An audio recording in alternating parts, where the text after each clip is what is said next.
So as you get settled, just some quick housekeeping.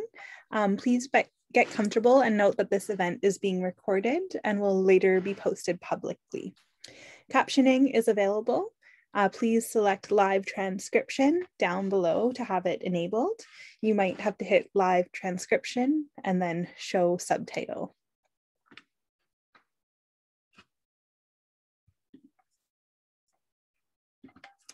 So thank you all for joining us for the West Coast launch of A Natural History of Transition, the debut story collection by Callum Angus.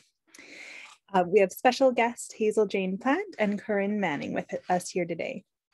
I'm Emily and I work with Massy Books and Massy Arts Society. We are very pleased to be co-hosting this event with the brilliant Metonymy Press and Elliott Bay Books in Seattle. A Natural History of Transition is available for sale through Massy Books with national and international shipping available. The link to purchase will be dropped into the chat. Massy Books is an Indigenous-owned bookstore located on the unceded ancestral territories of the Musqueam, Squamish, and Tsleil-Waututh people. These lands are the site of many acts of resurgence, resistance, and beauty. Our storefront is located more precisely in Chinatown and adjacent to Hogan's Alley. These intersecting and entangled histories and communities guide the work that we do. We take our lead from host nation calls to action and the chorus of voices who share through literature, arts, and grassroots initiatives what collective paths forward may look like. Massy Books aims to keep our rents free to our community and invite you, in lieu of a ticket price, we invite you to donate, learn more, and share grassroots initiatives that relate to these territories or related to themes that will arise through this evening's event. One such initiative is the Tsleil-Waututh Nation Sacred Trust, which is working hard to stop the expansion of the Trans Mountain Pipeline to these lands and waters. The link will be dropped into the chat for you to explore and consider donating. And now to introduce this evening's special guests. Pleased to be joined by Hazel Jane Plante, who's a librarian, cat photographer, and writer. Her debut novel, Little Blue Encyclopedia for Vivian, published in 2019 by Metonymy Press, was given a Lambda Literary Award for trans fiction. She also releases music under the name Lo-Fi Lioness and helms the podcast Tea for Tea, which is about writing while trans. Corrine Manning is the author of the story collection We Had No Rules, out from Arsenal Press. They are based in Seattle, Washington. This evening, we are gathering to celebrate A Natural History of Transition by Callum Angus, a trans writer and editor currently based in Portland, Oregon. His work has been published widely, and he is the founding editor of the journal Smoke and Mold. We welcome the audience to dream up questions for our authors and speakers and put them in the chat. So thank you and welcome to Cal. Thanks, Emily. Thanks so much to Massy for having us and to Corrine and Hazel for, for agreeing to join me today. I'm so excited. So I'm gonna jump in and read for about 10, 15 minutes, and then Corrine, Hazel, and I will get to talk. Okay, here we go. This is from the title story, A Natural History of Transition. And all you really need to know is that it's narrated by a trans man who's returned to his hometown, which is in upstate New York. It's a small town called Catania. And he's been away for about 15 years, estranged from his family, although he's kept in touch with his mother through phone calls. Catania does not have an airport. The fastest way to get there involves flying into Ottawa and driving straight down the 416 to the border, after which it's a scant 20-minute drive to my childhood home. In Chicago, my plane sat on the tarmac for 3 hours before the pilot came on the intercom and said a piece of our engine was broken and we'd be switching planes, resulting in a further delay. When I finally arrived, there was no sign of Tim, who was supposed to pick me up. I called him. I was there, but I left. Well, come back, I'm here now. It was dark by the time Tim returned, but he carried coffee and chocolate chip muffins. I hugged him and he felt skinnier than I remembered. Tim and I had dated our last 2 years of high school, and although we had barely spoken since then, save for a handful of happy birthdays hastily typed, I'd seen enough of his photos flash by on the screen to know he was now married to a woman who'd gone to school with us, and they had 2 girls. So what's the occasion? Tim drove slowly, which I knew meant he was high. I didn't care. I'd been in the car enough times with Tim to know he was a better driver when he was fucked up. We'd shared a lot of joints during night drives, pulling over in the elementary school parking lot so he could finger me in the passenger seat. Sometimes he'd forget what he was doing and start driving again with his hand still half inside me. It was very hot. My uncle died. I'm taking care of a few things. I heard. I'm sorry. I nodded. I didn't necessarily want to go around advertising that my uncle had left me his museum, since I didn't know the state it was in, or even how big it was. For all I knew, it extended no further than his kitchen or a corner under the stove. But Tim took care of that for me. What are you going to do with the museum? I looked at him. You know about it? Tim shrugged. We haven't been in there for a couple years now, but back when it first opened, it was a big deal. Not much to do around here, if you remember.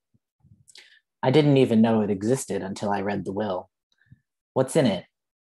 Your standard stuff, a two-headed calf, some spruce grouse, a gnarly-looking buck. Looking back, I wonder if there was more Tim wanted to tell me that night in the car, the muddy banks of the river whipping by. But Tim changed the subject to his daughters. He seemed to genuinely enjoy their existence, was perhaps even a little sad that he had missed their bedtime, which he said had recently moved from 8 to 9 p.m. for the youngest, giving them more time to play Xbox together when he got home from work. We crossed the border easily, driving slowly past a van being disemboweled, all four doors thrown open, belongings strewn along the pavement, and a small group, family or workers, I couldn't tell, looking frightened and alone as they sat defeated on the curb. We continued on. All the lights were green that time of night. We passed the price chopper and its dim cleaver slicing through the thick summer night. And then finally, we were on the back road Tim liked to take, a county route that shot past the Amish farms cut off from the grid like dark and lonely planets, and trailer parks lit up with constellations of blue flickers in the windows. Twice a white-tailed deer made moves to throw itself in front of us, but shied away after a hesitant step onto the blacktop. Tim parked at the motel in what counted as downtown Catania. What it lacked in proximity, my uncle's museum was several miles outside of town. It made up for in fond memories. The hotel had a bar in the basement where I got drunk for the first time on strawberry daiquiris. If it gets too weird here, you know you can stay with us. We've got a pull-out couch, Tim said. I'll be okay, I said, grabbing my bag from the back seat. But I was unconvinced. I knew no one who'd ever stayed in this motel, which served mostly construction crews and those in town for livestock auctions. But the thought of crashing at Tim's with his family was far more unappealing. I'll see you, he said, before driving off. I watched his taillights grow smaller as he made his way through town, over the two bridges that divided east from west, past the sub shop and the movie theater and the church thrift store that used to be a bowling alley, and before that, a sawmill. I had to ring the bell for several minutes before a bleary-eyed clerk appeared to check me in. I took my key and my belongings to my room farthest from the desk. It had no neighbor on its far side, save for the branches of a box elder that scraped against the siding. I brushed my teeth and fell asleep, listening to it scratching. Catania is best observed under summer conditions. In July, with all the trees leafed out and bushy, the sky electric blue, air laced with the pungent scent of liquid manure and freshly laid asphalt, it could feel like a rich place. The pickup trucks gleamed and sported full sets of testicles. The hay bales multiplied throughout the season, plump white caterpillars strung along the fields. I had come in November, when everything was dry and dead and waiting for a cover of snow to hide the decay. I woke in my room to a gray sky, punctuated by the dry copper rustling of the tree outside my window. The coffee provided in a little plastic tub was undrinkable, so I walked across the bridge, past the bulky modern sculptures in the park, the unlit marquee above the movie theater where wedding announcements were trumpeted on a weekly basis, and where the unpolished concrete floors unintentionally preserved a cinema verite feel. Tim had said a cafe had sprung up in what used to be the video rental. The coffee was good, but I missed the rental clerks. They'd sent a card to my grandfather when he moved to a nursing home, the same one my mother was in now, I reminded myself, and could no longer pick up his films in person. The museum was halfway between Catania and the next town over, along the county highway, according to the address listed in my uncle's will, which seemed odd. My plan was to stop at my mother's house and use her car to get around, if it would start. The only obstacle was my father. He was an infrequently violent man, although never directly to me. His blows and silent treatment fell on my mother, who absorbed them and kept on living like nothing was wrong. And I sometimes wondered if this forced forgetting early on hastened the decline of her mind. Now he lived by himself in the house, in which I hadn't set foot for 15 years. His threat had diminished. I was happy my mother didn't have to be around him anymore, that possibly she might not even have to remember that, legally, she was still married to him. The spare key was where I remembered, wired to the inside of her gas cap. It smelled like an old person's car, an unfamiliar one. I backed out of the driveway without even looking in the windows and was soon on the highway. Estrangement is odd. Taken literally, it means not belonging to the family, the Linnaean one. I hadn't seen my parents since leaving Catania, and yet my mother had dutifully called me almost every week in the intervening years. I had no reason to believe my father knew anything about her phone calls. She never sounded hushed or hurried, but she also never passed the receiver over to him.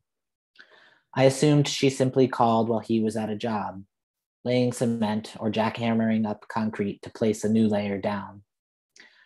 I did not belong to that family anymore, but she'd kept me close in her own way. It was surprisingly easy to find the museum address. What was more difficult was believing that it was a Valero gas station on a busy Route 11 intersection. I parked out front and looked around. There was nothing for me to do but go inside and ask the woman behind the counter, who was exceedingly polite, what was up. Her blue button-up uniform shirt was neatly tucked into pleated black trousers, and her silver scrunchie held back a mass of brown curls. I'm looking for, well, not a gas station, but I guess a museum? It doesn't seem to be here though, so thank you. I started to back away from the counter, but her face lit up. Oh sure, Wayne's Museum. Wow, it's been a while since anyone's come here looking for it, but I can show you where it is. Is it in here? I looked around. I imagined a circle of exhibits in the break room, the coffee urn cradled tenderly in the desiccated paws of a raccoon. But the woman grabbed a set of keys from a drawer and walked outside. I followed her to where the parking lot ended in a row of dumpsters on the edge of a vast swamp, not yet frozen, out of which loomed several dead trees on darkened, waterlogged roots. Here we are. She stopped in front of two faded yellow trailers on blocks. I hadn't noticed them before, dwarfed as they were between the dumpsters and the swamp and the cars circling the pumps. A sign nailed to the door, to the closest door, read Catania Natural History Museum, and beneath that, by appointment only. The sign must have triggered some sense of responsibility in Becky, whose name tag waggled on its magnet fastener as she turned to me uncertain. We were sorry to hear about Wayne, she said. She let a few seconds of silence elapse. I wasn't sure if she meant her gas station colleagues or possibly another North Country family my uncle had been friendly with. I nodded and observed her solemnity. Then I gestured to the papers I'd brought with me from the car. I'm his nephew. I had never spoken those words aloud before, and they sounded strange, another male title that didn't fit me right. In those moments, I'm certain the person I'm with will hear the awkwardness of the letters in my mouth and call me out. But Becky just nodded and held the keys out to me. She walked off before I could ask her if she knew how Wayne had died.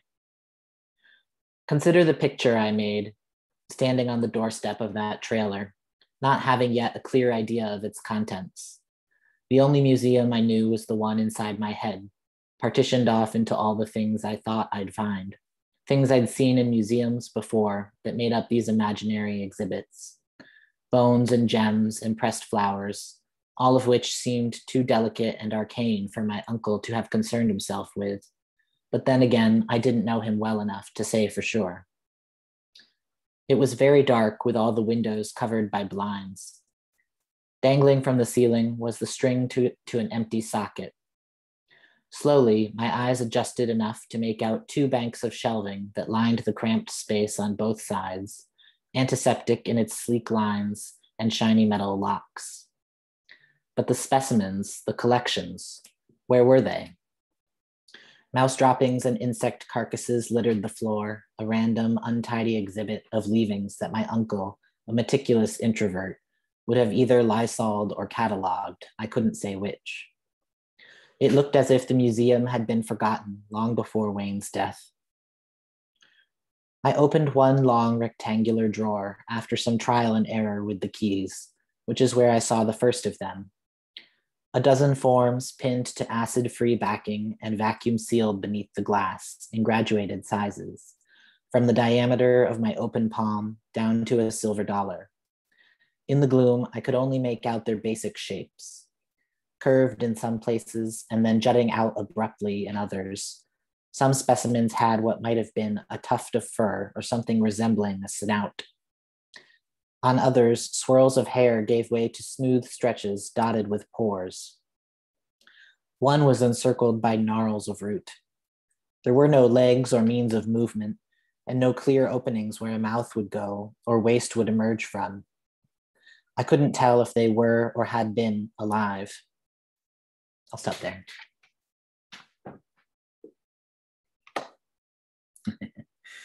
That is so beautiful. Thank you, Corrine. Yes, Corrine and Hazel, welcome back to the screen, and now we can chat amongst ourselves. Thank you for that. Yeah. Please go, Corrine. I am like fresh off your book because I've been reading it over the last week and a half. I've been like kind of like in the joy of being like really intoxicated by your descriptions. But I guess like there's a question that I really wanted to open with, which is because I feel like this is something we all share. Well, I feel like I feel loneliness in these stories. I feel loneliness in Hazel Jane Plante's book, as well as her, the little else I've read beyond that. And so here's my question is like, when you're writing stories, like, are you feeling connection or are you feeling loneliness? Like where in the spectrum are you experiencing? Yeah, I like that question. I think that I tend to feel more connection when I'm actively writing. And I don't know that I think it's like a grounding within myself more that helps me kind of feel maybe not connected to the places and the people that I'm writing about, but connected to a sense that like what I'm writing now is going to be read by other people in the future, and there's a comfort in that. And I would say that the loneliness that's in these stories isn't necessarily, and no, it's interesting that you say that you feel like a real loneliness here. And I think some of the characters do feel that way. Sometimes I think it's just like the space that's around them, like because I like to write about trans characters out in rural areas where there's not like that many other people. I think that is part of it. So it can be both like a negative thing sometimes, but also a good thing because you have like all this space out there. Like I'm thinking of Jaching Wilson Yang's book Small Beauty too, right? From Metonymy. And I feel that sense of like there's so much peace and kind of a relief from having other people both look at you and talk to you in certain ways, but also you can sometimes get a little bit too in your head. And in that sense, I think I experience those two aspects of loneliness. I'd love to hear also what you think about and how you feel connected or not to that, Corrine, and also Hazel.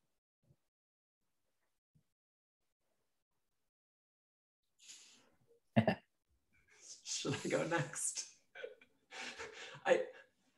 I will answer this and hold off all the things I was gonna say to you, Cal, until I actually ask a question. I'm also just super goddamn fucking excited to do an event with both of you. I think I said in advance, I was like, it's gonna be a lot of fangirling. And yeah, and Corrine's book is also really incredibly rad. We Had No Rules. Both of you are short story writers. I'm not really a short story writer. I think for me, I have been able to write a bunch during the pandemic. And for me, it's been such a place of being able to feel connected because I'm not connected to other people. And it's kind of, one of the images in the opening of my next novel is this kind of like peregrine falcon. And that's kind of in some ways how I have felt in some ways, is kind of like, okay, I can be kind of like untethered when I'm like writing, and I can be in a place where people can actually interact and do things, and I can kind of get out of my head a little bit. And that sense of kind of like, yeah, I don't know. Although, yeah, I mean, definitely my novel is pretty steeped in loneliness, and I will totally, totally give you that for sure. But for me, writing really comes down to that, like trying to get to an emotional core. Which is a question that I'm going to ask for my first questions about this emotional core. But I'm curious about, yeah, because you had floated this idea before of loneliness yourself, Corrine. Is that kind of something that you see kind of like seeping through the stories and We Had No Rules? Well, yeah, and almost from like I don't know if I felt, it's funny because I feel like the moments I felt loneliness or the loneliest while I was writing were when like any true moments of connection happened in my stories. It's just because I'm an American disaster. But I do think there's like, I do think there's like something to like loneliness as like some sort of device, as some sort of craft device too. Even though like, I'm working on a book right now, and it is in many ways about it's about like abuse and in the family, and it like takes place literally in this hell that you don't have to be dead to go to. And I'm so pumped whenever I get to go there. I feel so connected, and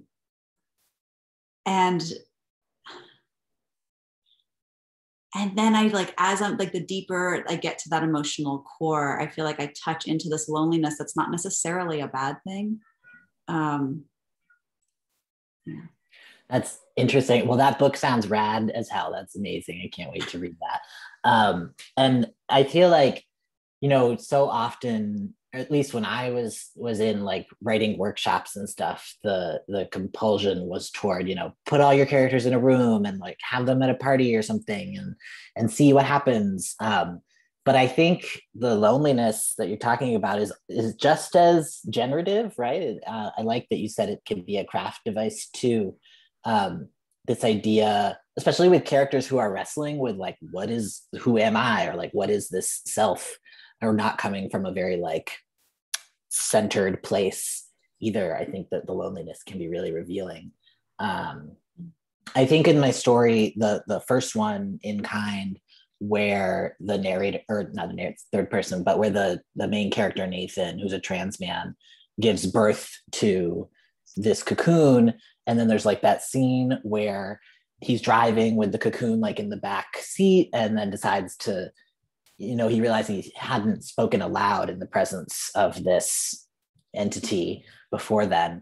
That moment to me felt really, I think when I was writing it, even though it's maybe not the most like visceral moment in that story, it felt very like emotional to me to have that silence broken. And then he gets like a little bit of courage after that too. He decides to take the cocoon thing into the grocery store with him, and he doesn't care anymore what other people think about. So yeah, I love that idea. I think I might lead in from that to my first question. Like I had to kind of prioritize my questions because I was like, we're only gonna have a certain amount of time. But my first question is kind of a long question in a way. Before I ask it, but it's my favorite one, so that's why I'm gonna ask it right now.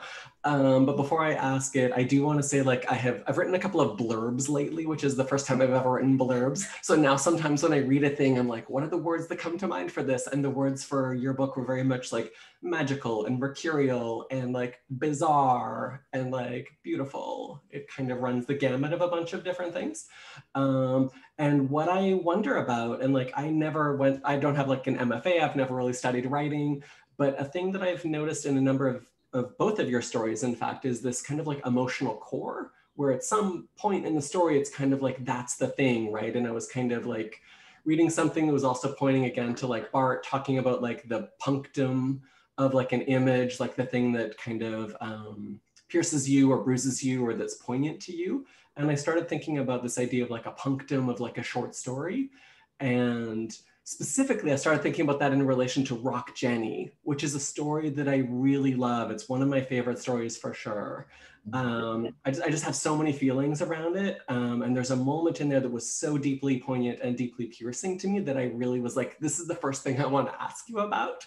And it's the second story in your book. And it's a very strange story where this character of Jenny keeps morphing. And I will just kind of say in passing, like one of the only books I could think of that your book reminded me of is Look Who's Morphing by Tom Cho, which is really about people changing and using morphing as like a metaphor in some ways as well. It's so funny because I had never read that book. And then about a week ago, someone I work with sent it to me in the mail because they were like, you need to read this. So I'm enjoying it very much so far. Yeah. It's a weird book too, because I would say the Venn diagram of this book and your book, there's overlap, but also the half of it that isn't in your book is in my book. Like, that's a great way to put it. Pop culture stuff, like it's a weird like Venn diagram there.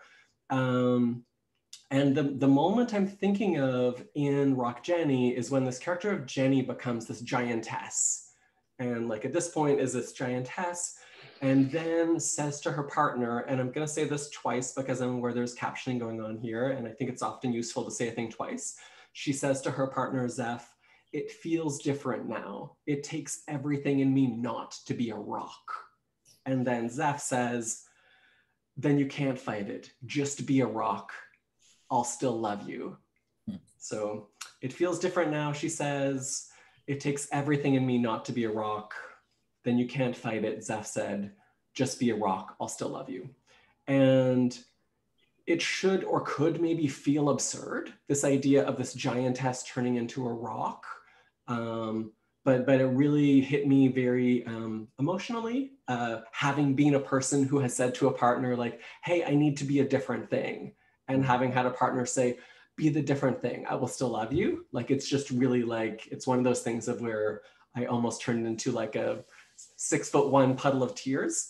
But it's so my question for you here is kind of like, and it comes across as, like I said, emotional rather than absurd. Like, how does a story like Rock Jenny come to be?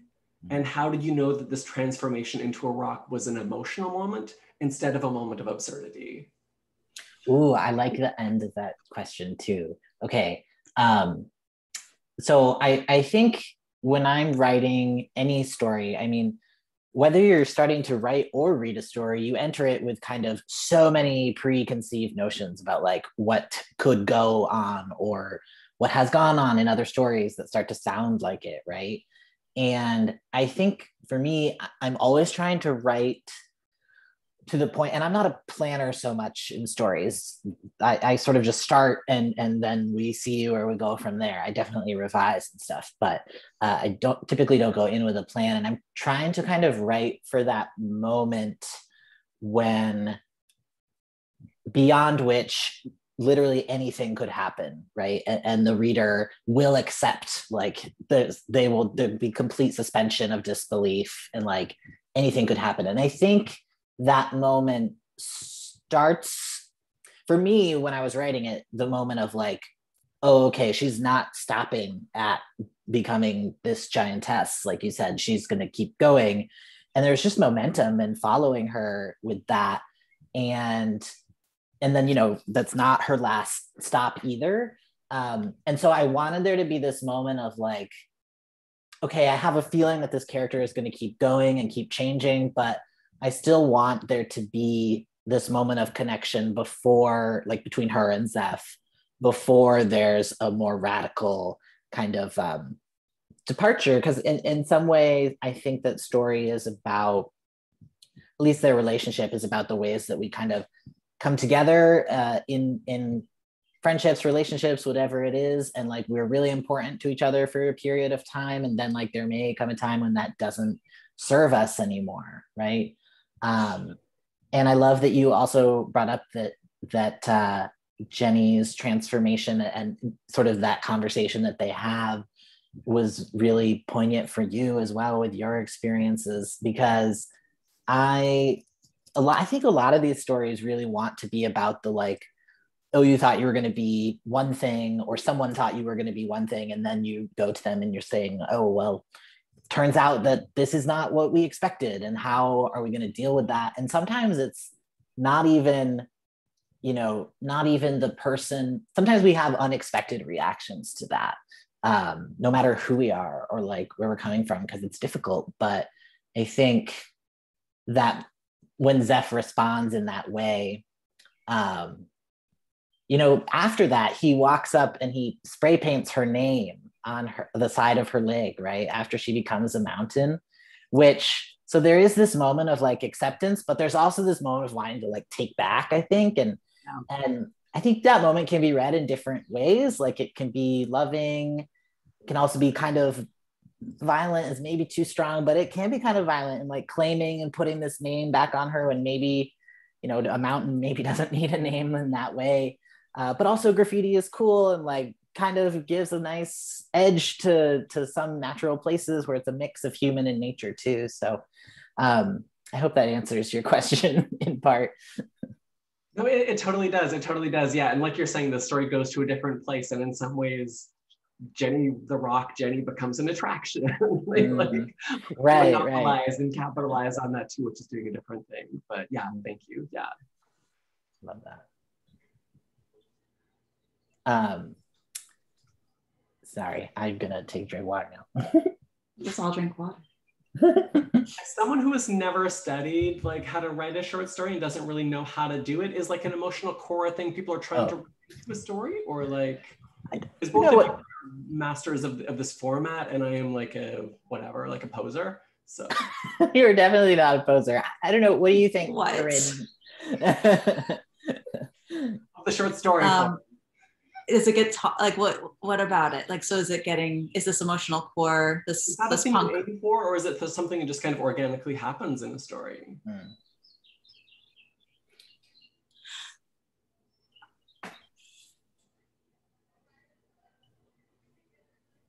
Well, I'd be curious. I'm also, go ahead. No, go ahead, Corrine. I am also not a planner. I feel like there's things that I find, it's like it moves towards like I want there to be an emotional core. And I think you really hit on something with Hazel, with how you are thinking about Cal's stories too, because like that, like, I feel like over and over again, every moment that could have been absurdity became that emotional core again and again and again. And I felt like it didn't allow whatever, like, if in like, this is probably like old school, academic creative writing terms, like if there's the like epiphany that like is like there from like a, Ernest Hemingway, I guess, perspective, or that isn't what is happening in Cal's stories. And I felt like it's like and by which I mean like none of the stories are able to be one thing. And so like even that emotional core gets to be more than just like a moment of transformation or a moment of epiphany. It is like just like functioning on so many different levels. And like there are so many moments, like even the moment in Winter of Men, when the point of view character is, I'm pretty sure giving a blowjob to a priest, and then but like also like looking at this tapestry that is telling the future as it's happening. And it's just like the rhythm, and it's like there's so many things that are contributing to the layering of that moment, which is like the physical act, the rhythm of the sentences that feel like really match the sexual moment, but then also just like all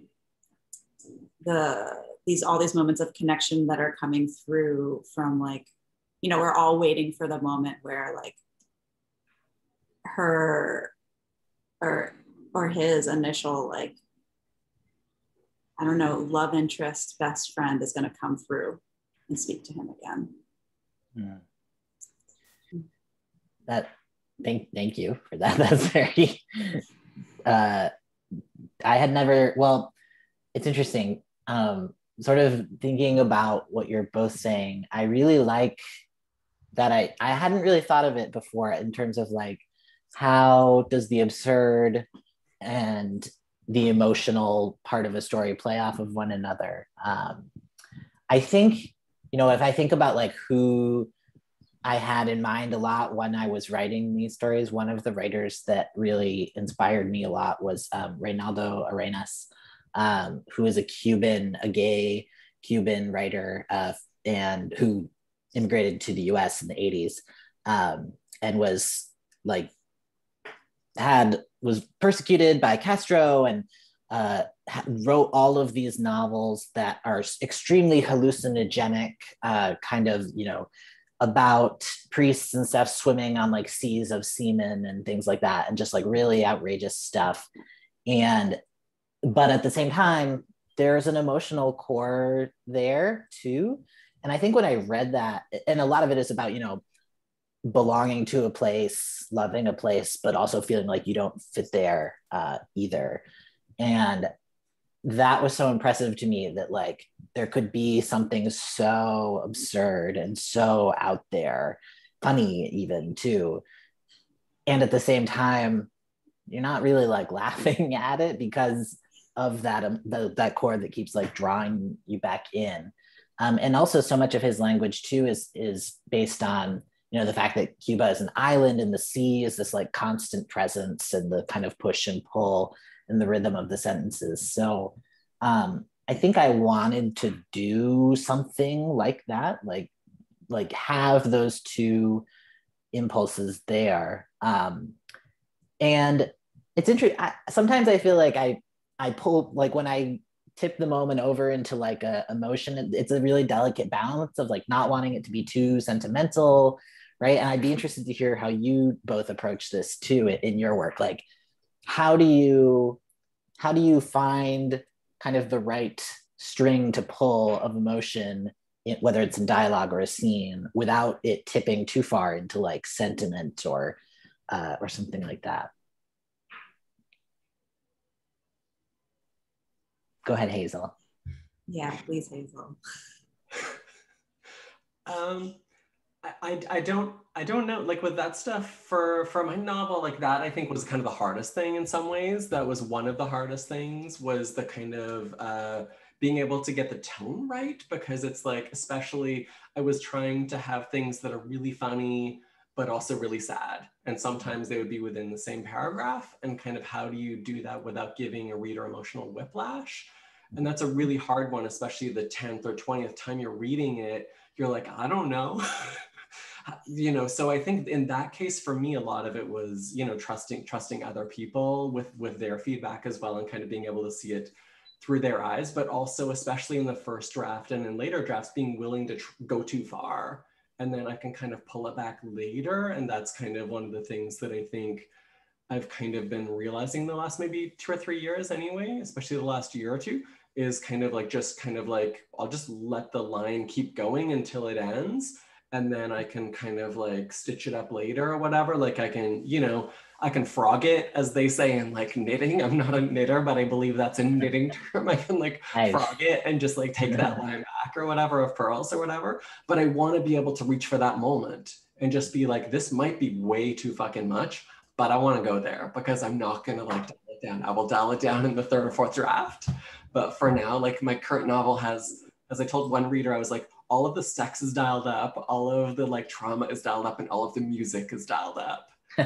It's like, because I want all those knobs on maximum, and then I can play with the stuff later and fiddle with it. Cool. Yeah, I love that, like having the knobs on maximum. I mean, I just feel like all the time. It's like that would be the ideal. I think for me, the sentimentality thing, it's like, I guess like the one thing that I guess if there's any kind of precaution for me, it's like how to make sure that whatever I'm writing about isn't saying, oh, how perfectly horrible, if that makes sense. And with that, I'm referring to James Baldwin, Notes on a Native Son, and referring to like sentimentality being something that doesn't get into the emotional, getting underneath why something happens, but just like shows it and is like, oh, how horrible that happens. And I actually find like how the ways in which like pain and humor, and also not having to trying not to over explain it, and finding that moment where like pain and humor can like really work together to reveal like what is often the case in my work, the complicity that is like always waiting underneath every action that every single person does.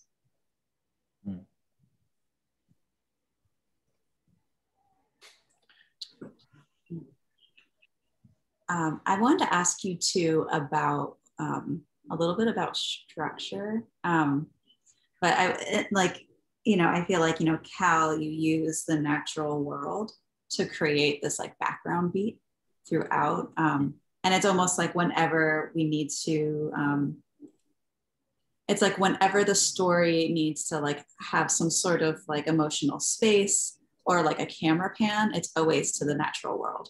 And Hazel with Little Blue, I feel like the device for that is like the narrator, spiraling into the TV show, and that's where like I feel like it really reads like a zine in that way. And so I guess the question itself is like, what is your relationship to device or structure in your work? I think, well, it's interesting. I think it's changed a bit since I wrote these stories, because I mean, one thing that happened when I was like editing these was when I was working with Ashley, and Ashley chose a particular symbol for a page break, right? And it was like a spiral, I think, because it was fun and it looked cool. But then I realized I was looking through one of these longer stories and there were so many spirals, and I was like, oh, maybe I need to like take my foot off the gas of like page breaks and try something else moving forward. So I think that it's changing a little for me. I mean, in general though, I typically will write, I will kind of decide on length of a story before I start it, or before I finish it rather, with the idea being like, I don't plan it, but I want to see if it will change. If I decide to write a story like Moon Snail, for example, and make that 4 pages or make it 15 pages, and like, how would it be different in those ways? And I think that changes structure quite a bit. And I don't usually stray very far from what I decide on and see in terms of length. In terms of like structure, more with scene and pacing and dialogue. I mean, I've heard it's not an adage, but kind of the advice that like and this is maybe more to your work, Hazel, but that like any longer work, whether it's a novel or a novella, has something like 10 to 12 scenes that can really ground it. And those are like got to be your like big ones, right? And then like other than that, other things can obviously be happening, but those things, I think I've subscribed to that a little bit. I try to have these like moments that are really important, and that kind of echo forward and backward in the text as well. So like if I know a certain scene is coming, like that scene with at the end of Winter of Men, where Lydia is on her knees giving a blowjob to this priest. And then there's the tapestry, like you were saying. I think once I realized that scene was coming, I tried to start planting some seeds for it earlier on. Like there's a moment that I added into the text when Lydia picks up the embroidery that her friend Jeannie did. And she hasn't seen her obviously since the beginning of the story. And she kind of takes it into her mouth and like whips it back and forth in her and then just puts it back and like goes back to normal. And that to me kind of echoes what is coming later on in this tapestry, and kind of like how this fabric and this embroidery is the only thing that connects them anymore as friends too. And the only other thing I would say about that is like that story in particular, I think it has like 3 different acts kind of, because in the beginning of that story, it kind of goes up to this point where Lydia and Jeannie meet, and then it leaves off there, and then it becomes their friendship, which is really intense. And then Jeannie sequesters herself in the church, and she's gone, but she's still kind of like watching the rest of the story. Her presence is there still, I think, in a way. And so I see that kind of like 3-act part of that story as really being revolving around their meeting and their friendship and their romance in a way too. Yeah. Hazel, I'd love to hear what your thoughts about structure too. Yeah, all of that is so interesting to me. And this, I mean, the questions around like structure and things like that. Yeah, I mean, that stuff I think about so much. I do think of myself as a constraint-based writer. Like I kind of need to know what the constraint is and how I'm going to do a thing before I do the thing. And one of the questions that I had for you before is very related to this for both of you, is about like thinking about, and I will give my answer to this, which is very related to your question, Corrine, which is, in thinking about structure, for me, I often think of a metaphor. So for like Little Blue Encyclopedia for Vivian, I was really thinking of like a Rice Krispie square, where it's just like super dense, but also airy, and was like, how do I aerate this more? I will have images and I will have space, and every letter of the alphabet will start on the recto page. All of those kind of things. Like, how do I do that so that each little individual entry in the encyclopedia is actually a story? It's like a micro, it's like has a mini narrative within it. If it doesn't have a narrative, I'm not doing my job. Like that was kind of part of it. And my next novel is like 2 novellas overlaid of the same character at the age of 20 and the age of 46, with things that reverberate kind of palimpsesty between them or whatever, like this kind of thing that's happening, or like an album, like that's kind of one of the ideas of it, a side A, side B, but in some ways it's kind of more like a double album where the moods change and things like that. So I think about it a lot of times with like mood or whatever, or like a metaphor. I think for me, that helps me to kind of get to the place and keep this big thing, the book length thing in my head, because otherwise it just can spiral out. So that's my answer. I love that. That's cool. I'm going to steal the Rice Krispie thing. Because your book, I was thought of a conglomerate rock was one of the things I thought of for you. Yeah. These things together, because they're also coalescing in a way, and they're doing a thing together, but they're separate too, right? Yeah. For sure. And I think too, even though it's something that I kind of like play with and resist a little, like the idea of a museum and like looking at these things, and is something structure wise that is here in this too. Yeah. What about you, Corrine? Your own question. Yeah. No, your answers are so satisfying to me. I'm thinking about, well, I guess I definitely kind of grew into be a writer that now requires constraints or loves constraints. And so I had constraints we had no rules, which a lot had to do with, they were all first person. I had to write everything in one sitting at the time. And then a lot of it were just rules that like, if anything made me feel shame, I had to keep writing it. And so like for me, it was a very specific process in order to like capture these voices, to do the arc in one sitting. Obviously I went back and revised them all, but that was a really important process for me. And you know, I think what I'm thinking about now is because I'm working on a novel that is like traditionally, I guess, like it's like autofiction and like the 1980s French sense of it. And in terms of like, you know, really playing with the idea of put it in the chat for the captioner, and also because I don't speak French, I'm going to pronounce it really bad, misonambine. And the idea of like essentially the image inside of the image, or the play within the play. That's the kind of thing, I guess, structurally that I'm thinking about. And Hazel, I teach your book. I've taught like kind of like a class on autofiction at Hugo House in Seattle, and I've taught your book as like an example of this like work where there's like a book within a book happening. And I think, and so like within, anyway, like the thing that I was thinking about today, I'm going to put another word in the chat, which is this word parrhesia, which Foucault talked about a lot. But this is the stuff I've been thinking about with like autofiction. And so it's this Greek term that is about like speaking truthfully or witnessing a truth. But the way that Foucault would like lecture on it was that like a black diamond is luminescent, but it doesn't reflect what's exactly there.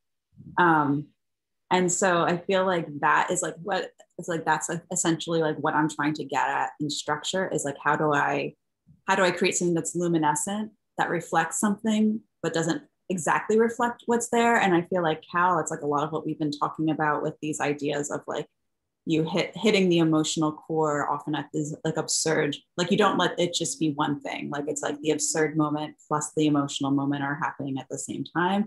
And I feel like there's this way in which you're hitting on that like level of like, you're reflecting real life and also not reflecting real life simultaneously, which I think ultimately ends up getting us into something truer. And I mean, Hazel, I feel like that's what Little Blue is doing the whole way through it. I mean, Yeah. That's me thinking about Foucault over here. I love that. That's so great. Can I, especially because we're at this macro level, can I go to a super micro level and ask like one last question here, which is a really short question, which actually like, I'm thinking about sentences, right? And there's a sentence in the Freezador by Matilda Bernstein Sycamore, which I fucking love. There's so many sentences. Matilda's here. I know, yay. That's awesome. That's awesome. Thanks, Matilda. One of my refrains in my life lately is I read authors' work to them. So an example of that.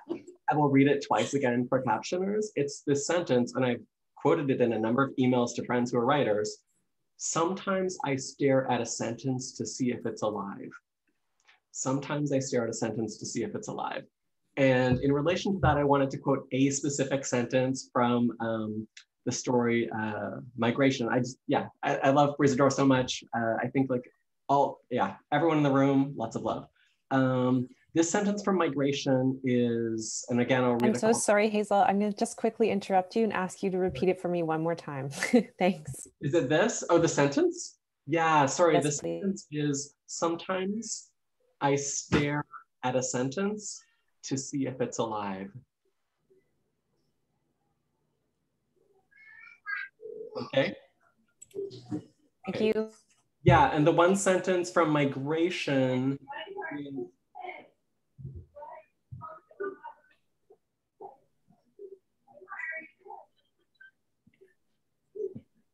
something's happening? No? Go ahead. Driving home, I hit 5 green lights. Moss, sea glass, celery, mouthwash, new leaves. Driving home, I hit 5 green lights. Moss, sea glass, celery, mouthwash, new leaves. My question to you, Cal, and to you, Corrine, is like, how do you write a sentence?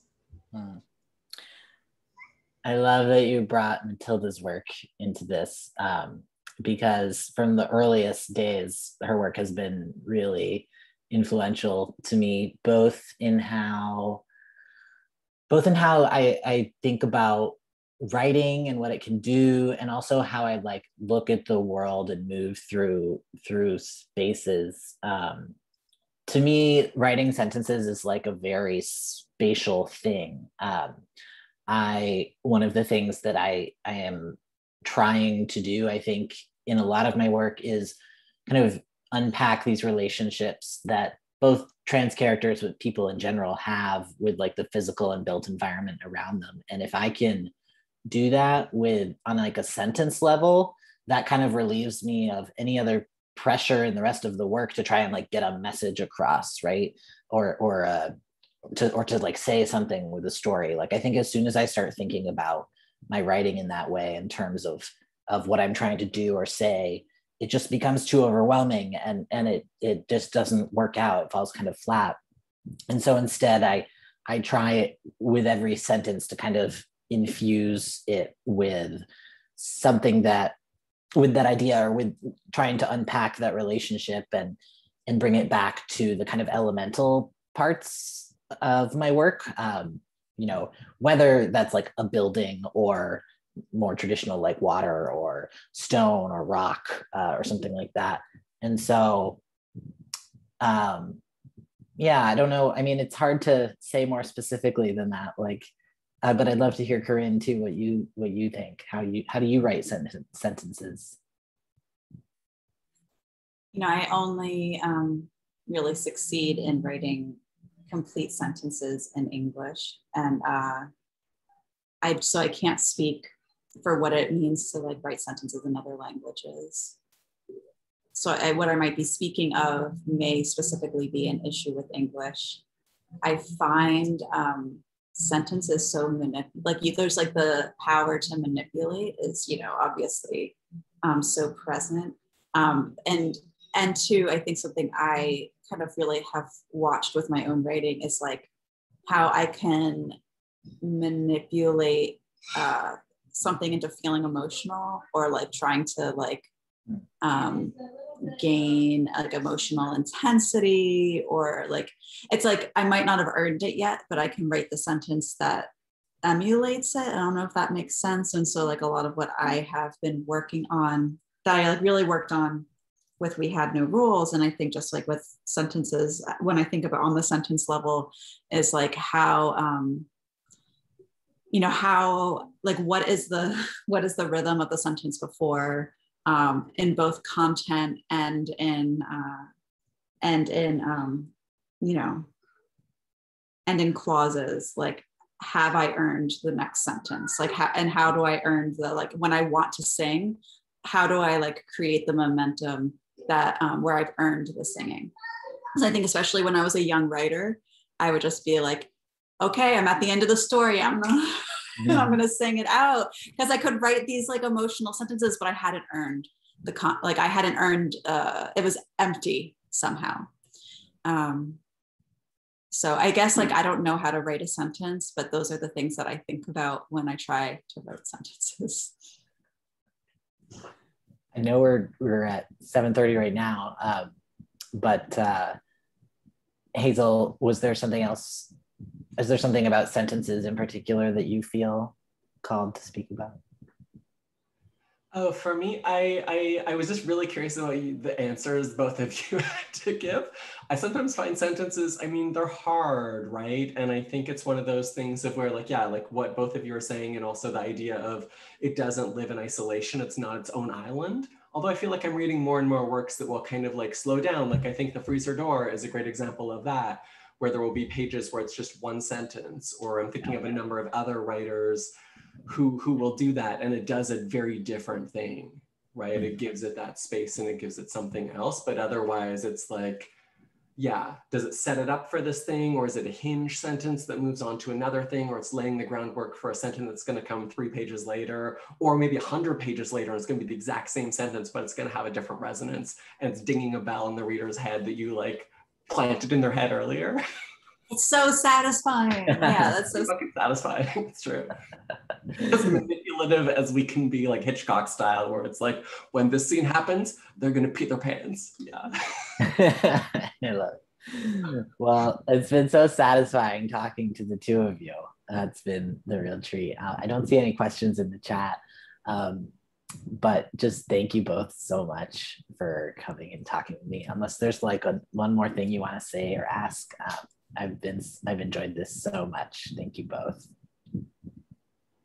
Me too. I'm so grateful to be here with you all. And all of you out there, please buy Cal's books. Yes. And also Hazel's book. And Corrine's, buy all the books. Yes, yeah. I mean, this is just such a delight. I was looking forward to this all week, and I'm just so damn happy that this happened, and we all got to be in the same space, and people were able to attend, and I'm just glad your book is in the world. Yeah. Thank you. Wonderful. Thank you so much, Callum, Corrine, and Hazel. It was such a pleasure to hear from each of you. For those in the audience who fell in love with these writers and their books tonight, we were pleased to sell each of them at Massy Books and offer national and international shipping. Elliott Bay book in the States is also available if you'd like to purchase from them. Thank you to co-host Metonymy Press and Elliott Bay Books for all your work putting this event together. And thank you everybody for sharing this space with us. Have a lovely evening. Thank you. Bye-bye. Bye.